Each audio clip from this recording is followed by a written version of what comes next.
Hello, Millcreek. I'm Sam Peterson, and this is the Millcreek Government Channel. Our guests today are Kelly Ryan, Executive Director, and Mary Jo Campbell, Chair of the Erie County Human Relations Commission.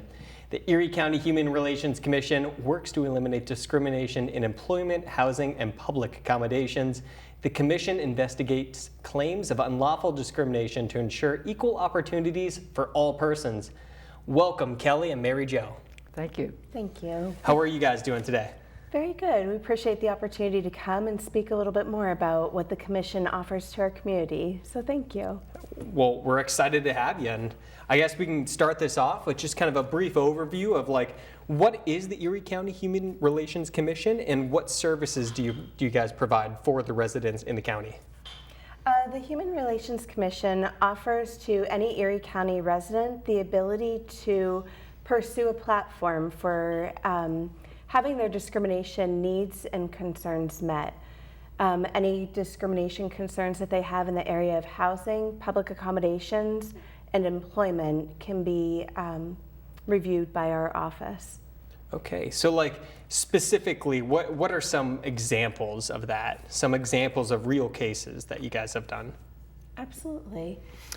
We had one case where someone was upset about the fact that they were being treated wrongly in their apartment complex.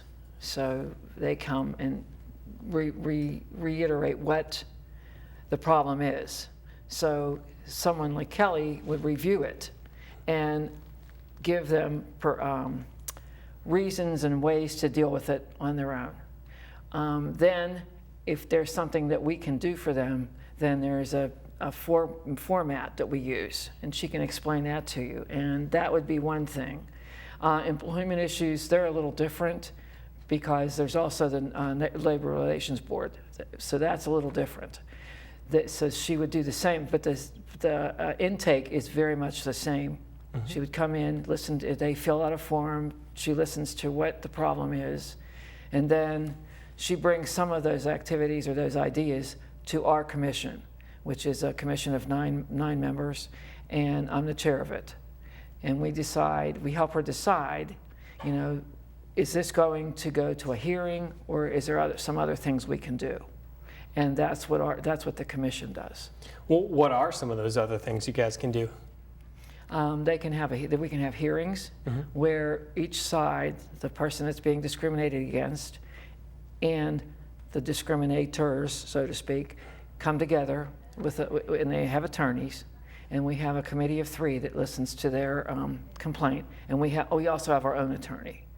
And that doesn't happen much at all because Kelly's office usually finds a way to mm-hmm. accommodate and give them suggestions of what to do. But that comes along at the very end if there's nothing that we can do to help them out. And if they want more help, we might have to go through a hearing. And that's what a hearing does. Gotcha. Mm-hmm. So then kind of going off of that then, who would be protected by the services you guys provide? We would protect anyone that lives in Erie County or has had this situation occur in Erie County. So if their employment concern happens in Erie County and they live just outside of our county, they can utilize our services. Mm-hmm. This would be available for any member of Erie County. One thing that would be important to note also is that as we work with people that have concerns about discrimination, that they've potentially been wronged and treated differently because of who they are, we will protect them when it has to do with their federally protected class. So when we say discrimination, it would mean that they're treated differently or unfairly because of who they are as a person, meaning their color of skin, their race, their religious creed, where they were born, LGBTQIA, physical disability, mental health disability, and so forth. There are federally protected areas of individuals that are covered. Erie County is fortunate that our ordinance also covers 2 additional areas that the state and federal government do not yet protect, which would be source of income as well as criminal history. And I can touch on that a little bit more as we go through on what the difference would be on where people may want to pursue their discrimination concerns and how they'd like to have that addressed. So I have two questions kind of going off what you were just saying that I'm thinking of. So do you think that discrimination, do you think that is still a prevalent issue in Erie County? Or is that just an issue everywhere? Unfortunately, there are still discriminatory actions that are happening across the country. We've seen some of those concerns reaching media and receiving national coverage in the past. There has been a lot of progression forward when it comes to discrimination, a lot of additional awareness, but there is still an unfortunate existence where it does exist in every community. And we are fortunate in Erie County to still have a commission that provides local resource to help eliminate that concern and diminish that in our community. So we are lucky to have a commission, whereas other communities have not had that opportunity. Gotcha. So in Erie County, are there any trends you guys see for like areas or people reporting and they're all in one certain type of situation? Absolutely. We do see some trends that will emerge. When we see trends, we'll bring those to the individuals that also work in the capacity that we do and help network and collaborate with other agencies and other areas that can assist when we see trends. We do see a lot of trends sometimes with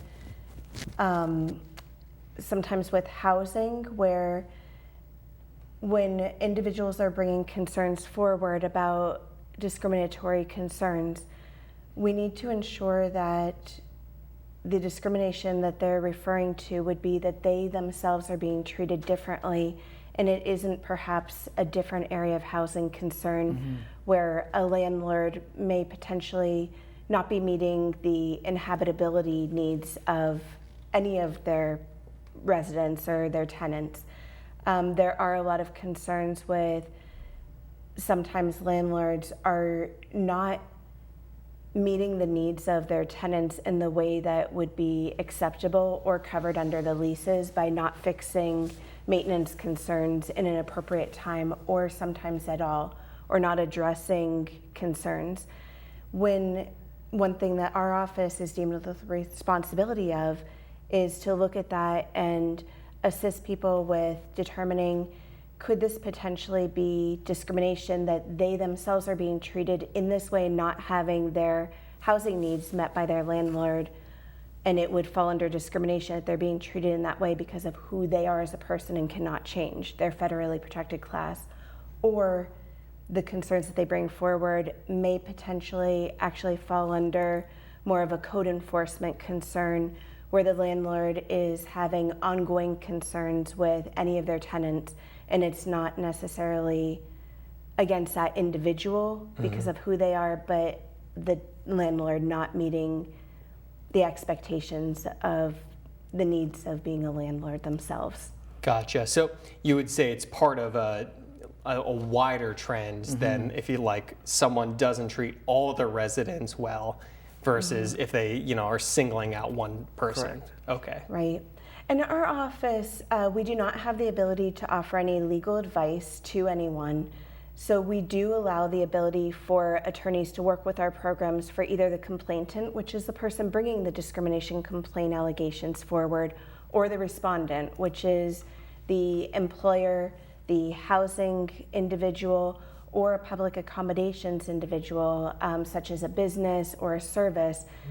The respondent would also need to have that ability to have that legal representation. But unfortunately, our office is deemed, we do need to be a non-biased party in this matter and allowing this platform of service to occur. So if you're one of those very unfortunate people in that circumstance and you want to report, you think there's been an issue, how would you start the process? How would you start going about that? We would encourage individuals that feel as though they may have experienced some discriminatory practices to call our office. They can reach out to us by email at hrc@eriecountypa.org, or also by calling our main office number at 814-451-7021. Or they could also come to our office. They can come as a walk-in or also contact us and schedule an appointment. We'd be happy to sit down with them and provide them some of their options that they have available and allow them the ability to decide what's going to be their next option on how they pursue their discrimination concerns. Mm-hmm. So then what would be some of those next options? Like, where would it go? I know we touched on that a little. Sure. When someone comes into our office and we sit down and talk with them, either by phone or in person, we'll review some of the information, the choices that they have. Erie County Human Relations Commission is our local government entity that offers them resolution for their discrimination concerns. We do have our local option, but there are also other options that they have available to them in pursuing discrimination concerns. They can contact the state government level, which would be Pennsylvania Human Relations Commission, or also HUD, the Housing Urban Development Commission, for any housing concerns, or EEOC, the Equal Opportunity Employment Commission, which is also another federal agency for employment concerns. We do ask that if they file with one of the state or federal agencies, that they can also let us know that so we can determine where jurisdiction would lie. Now, you said something that it kind of interested me a bit with the Pennsylvania Human Relations Commission. Mm-hmm. So how would you guys differ specifically from that, like from that state level agency? Absolutely, it's a great question. And then even versus like federal after that. Absolutely. One large difference between the state and us, while we do try to mirror and mimic many of their process and the way that they would intake, investigate, and resolve any discriminatory concerns, number one is that we are local. We are within the jurisdiction of our local, our most regional office to Pennsylvania Human Relations Commission is in Pittsburgh, Pennsylvania, which is approximately 2 to 2.5 hours away from Erie. That is an option that individuals would have when they're pursuing. And we do have processes that would be very similar, including our statute of limitations of 180 days from the date of last discriminatory act. One thing that would differ is that we have 2 additional areas of coverage for protection that are not yet covered at the state or federal level. However, they are being pursued as added. We do also cover individuals that have a criminal history background and also source of income. And source of income, Sam, would cover more of a way that an individual legally obtains their income, such as housing vouchers like Section 8, SSI, SSDI, veterans benefits, alimony, child support. If someone is being discriminated because of their source of income that they're legally still receiving and not being able to rent an apartment or purchase a house when that income may have been approved if it was wages, that is source of income discrimination and would be considered to be an illegal practice. Okay. So then you guys, do you go out and provide any trainings in the community? It is something that we have the ability to do. Historically, we have offered conferences and trainings to the community, and we're looking at re-exploring doing that again in 2024. So we will be looking at re-engaging with offering different a fair housing conference and an employment seminar to help provide that to not only potential respondents to help prevent those things from occurring, but also offering education to the community for individuals that would want to know more about how to prevent that. One area that we do see a lot of confusion often is also regarding housing when it comes to service pets and service animals. Emotional support pets and service animals are under the Fair Housing Act permitted to be in the home, and a landlord that would decline an individual from having that would unfortunately be discriminating upon that person. So we would want to be proactive in providing any information that people would want to know. Of course. So what would be the best way that someone could get in touch with you guys if they think that they've experienced some discrimination, or maybe they know someone and they just want to get some information? Reaching out, letting us know by phone, by walk-in, or by email, letting us know that you would like to begin that discussion and know what your options are. And we'll help provide you with what your options are and making that decision on how you would want to go forward with your discrimination concerns. So do you guys have any examples of like specific trainings that you've done in the past that have been successful? Yes. 3 years ago, before COVID, we had Pittsburgh come up. There were two people from Pittsburgh that came up, and they trained us in how the Human Relations Commission works overall. They also gave us different ideas of how to address issues, and they also provided us with brochures that were very helpful to us when we made our other brochures.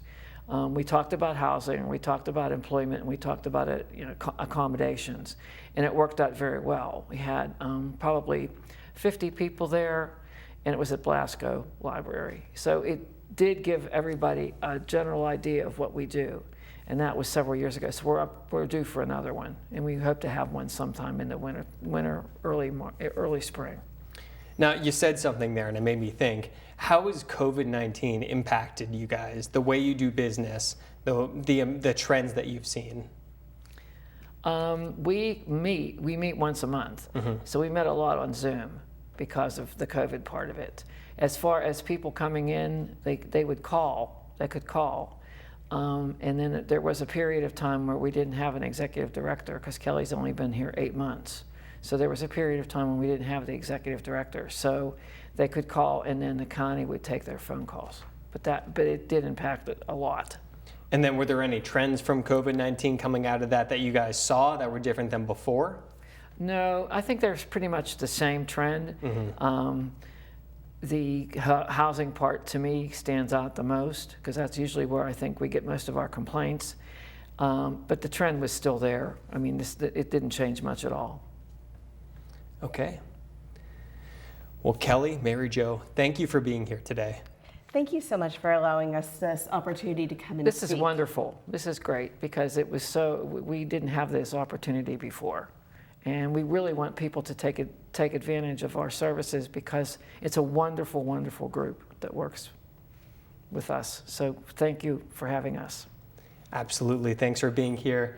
And thank you, the Millcreek residents, for listening today. We learned a lot about the Erie County Human Relations Commission and how to make a more equitable community for us all. Till next time, Millcreek.